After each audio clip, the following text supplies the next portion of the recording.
Po natin ngayon tungkol sa kulay ng ihi, yung mga senyales nakikita natin sa pag-ihi, pwede natin malaman kung healthy ka o hindi.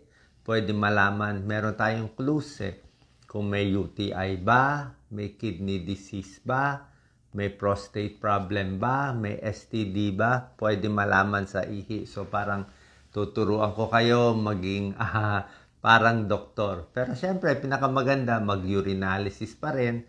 Marami rin makikita sa urinalysis. So, actually, mga 7 signs to. 7 bagay na dapat makita natin sa ihi natin. Like, ang clues namin, number 1, yung amoy.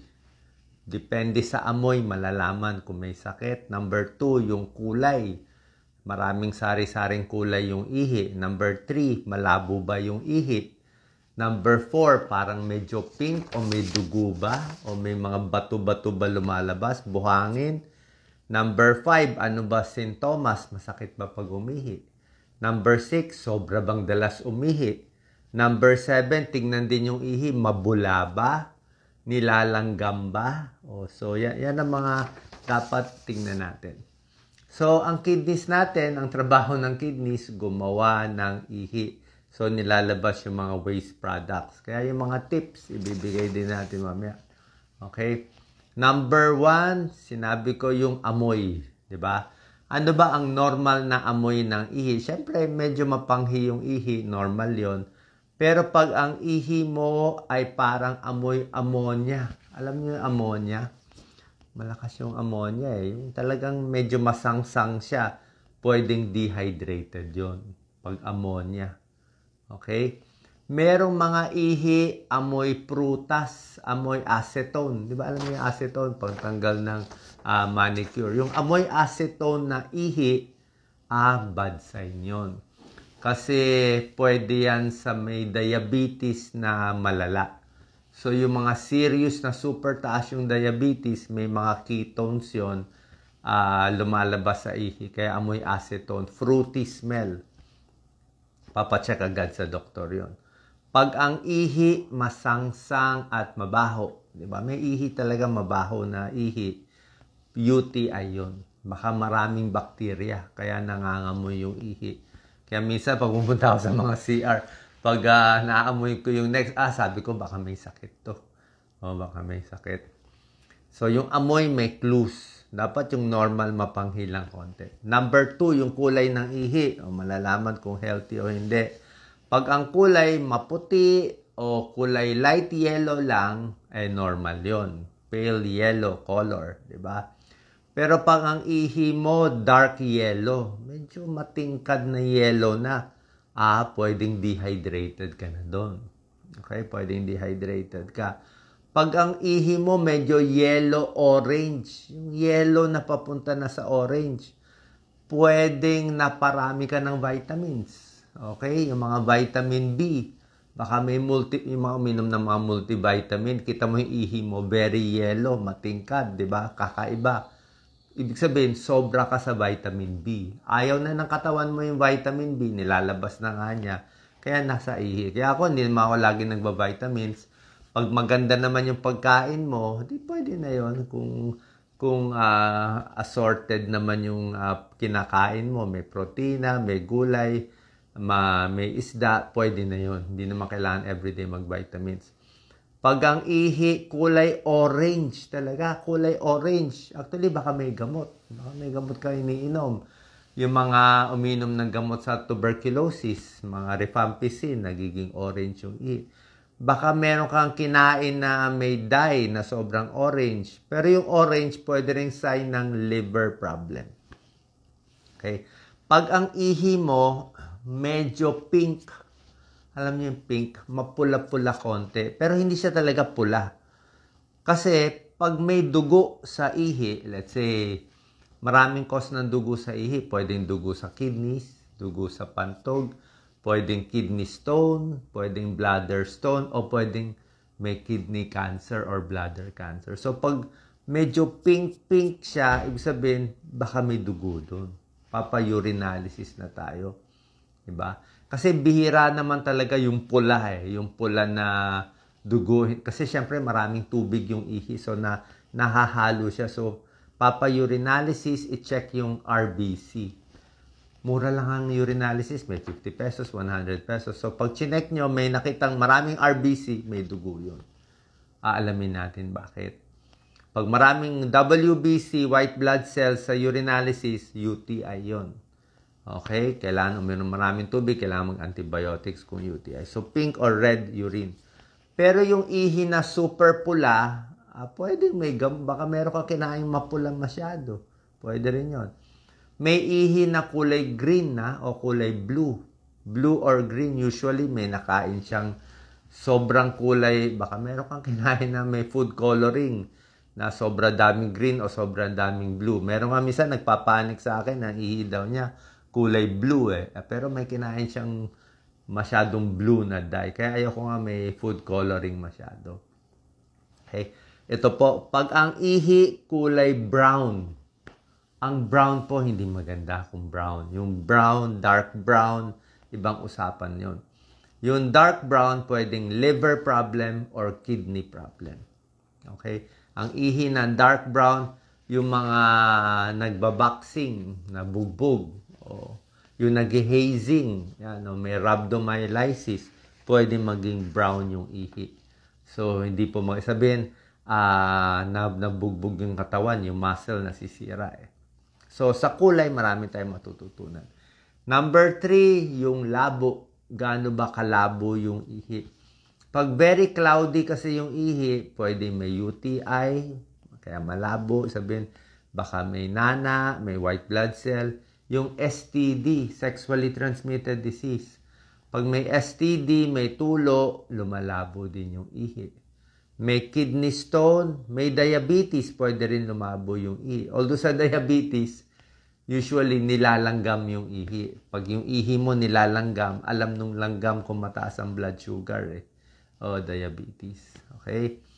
Dati nga, ang mga doktor noong lumang panahon, tinitikman pa yung ihi. May ganun dati yun tinitikman. Kung matamis ay diabetes. So, anyway, hindi na ginagawa ngayon may urinalysis. May prostate problem, pwede rin lumabo yung ihi. So, maraming dahilan ba't lumalabo. Number 4, pinag-usapan ko na yung may dugo, ang ihi, o may bato-bato, may buhangin.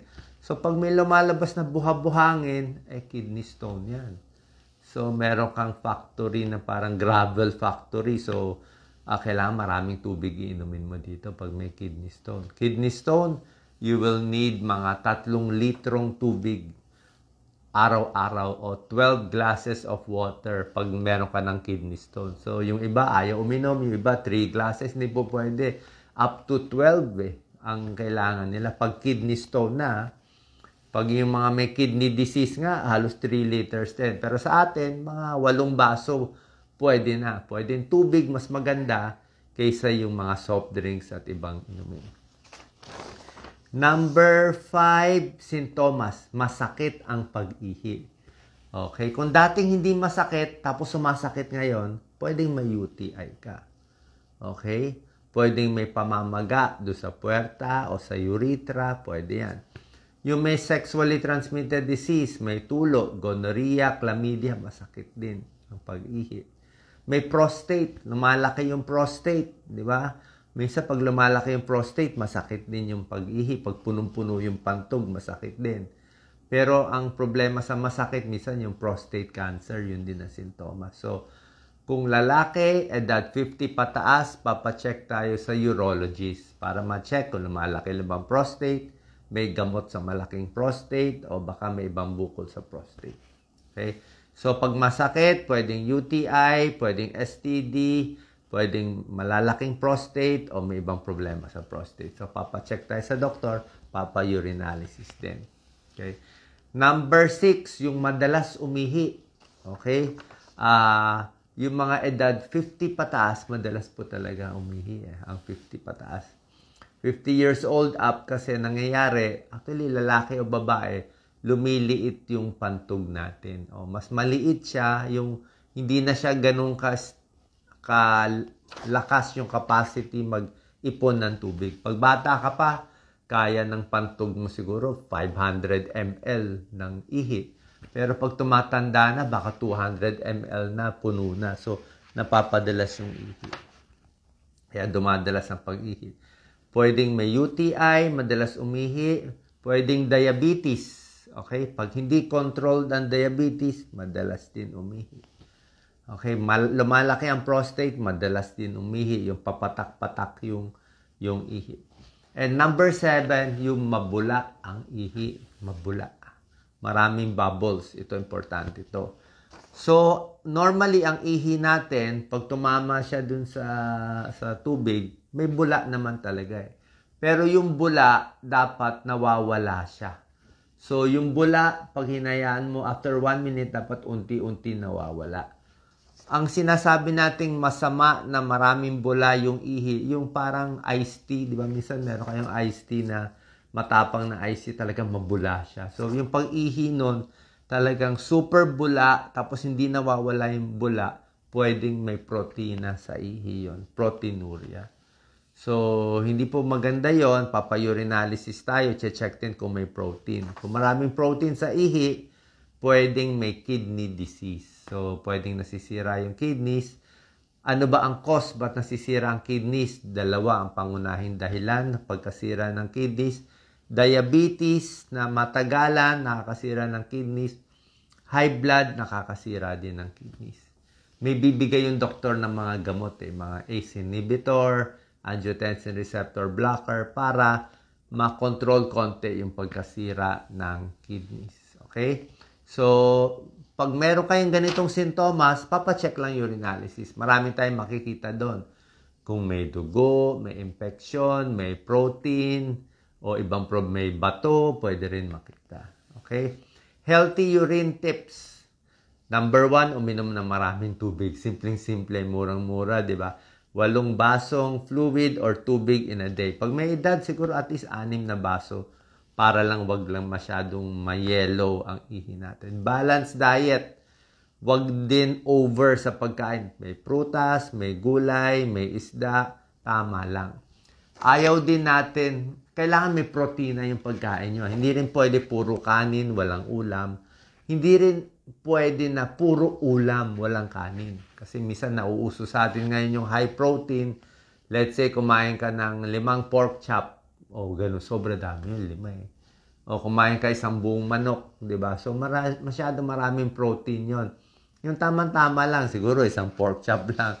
O, pinakamaraming 2. Kasi nga, pag too high na protein, nahihirapan ang kidneys. So, ang kidneys natin nahihirapan din kung masyado mataas yung protein. Sabi nga ni Dr. Montemayor, pag marami kang kinain karne, yung kidneys mo, yung trabaho na parang naglalakad lang yung kidneys mo, mangyayari, tatakbo yung kidneys mo. Magiging extra effort yung kidneys mo dahil sa maraming protein na kinain mo. Kaya nga yung mga may kidney failure, yung nasisira ang kidneys, mataas ang creatinine, binabawasan ang protina nila. So, tamang protein lang. Okay? Huwag sobra, huwag kulang.